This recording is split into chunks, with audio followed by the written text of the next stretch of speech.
Hello, this is Dr. Christy Patton-Lukes, a chemical engineering professor at Missouri S&T.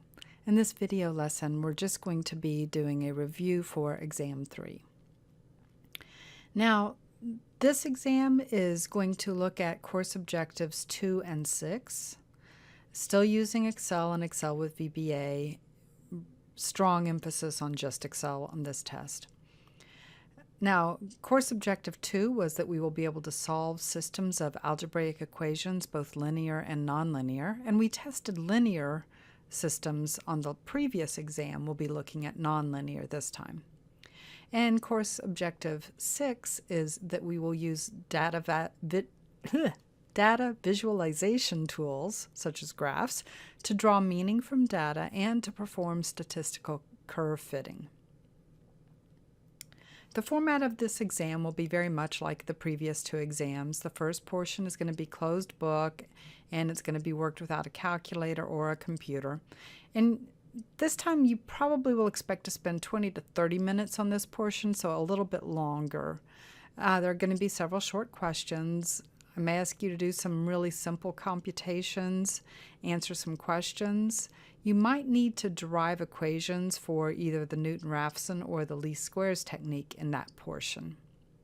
Now, once you turn that part in, you'll be given the second part of the test. This part is going to be open computer, open notes. You are not permitted to search the web or interact with others during the exam, but you will be asked to just do problems in Excel. And you can use old solutions to support your work. Be aware that especially when we get to curve fitting, it's likely that you may need to answer with some words in this portion, like why you selected curve A instead of curve B. So that's also fair game.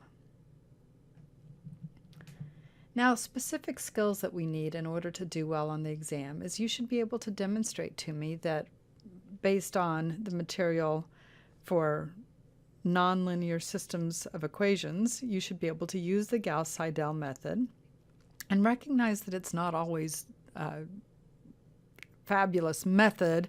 It's hard to get it to converge, but on the other hand, it's simple mentally.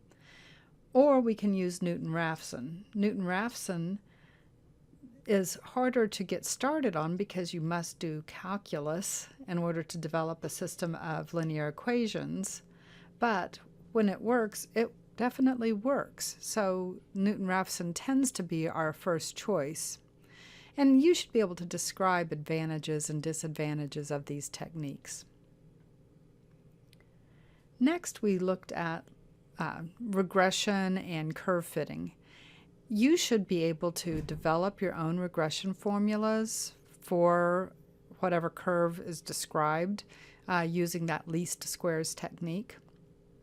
You also should be able to use Excel's built-in tools to fit a variety of equations to your data, and you should justify your choice of what is best fit.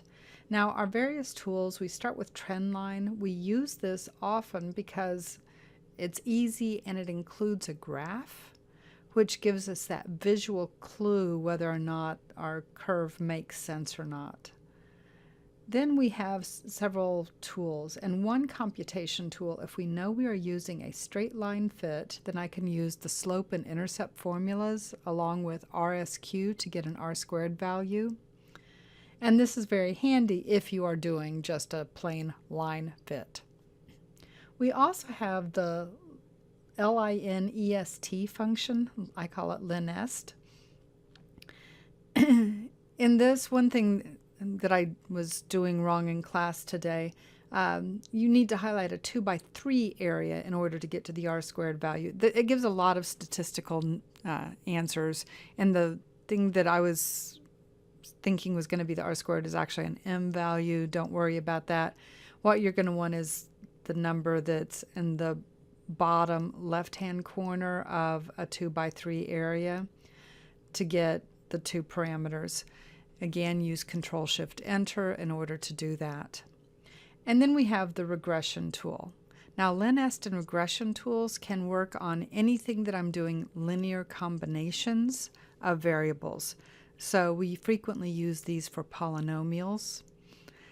LinEst is probably more appropriate for most of our needs, but if you want full statistical analysis, the regression tool will be better. And then finally, on our last material, it is about how to estimate numbers that fall between values in a data table. And you should be able to definitely do linear interpolation. Any engineer should know how to do linear interpolation. And so you should be able to do that both by hand or in Excel. In Excel, we can do it using the forecast function. And then we talked about Lagrange polynomials. I would expect you to be able to use the quadratic Lagrange polynomial if needed with notes. Do not memorize that. It will not be on the first part of the exam. And then also that you can do this using the results of your best curve fit, which also goes back to why you might choose to use LinEst rather than trendline to do some of these things. So this concludes the review for the exam. By the way, if you want to see the results for Lab 9, I have now posted those answers on Canvas. Thank you very much for your time.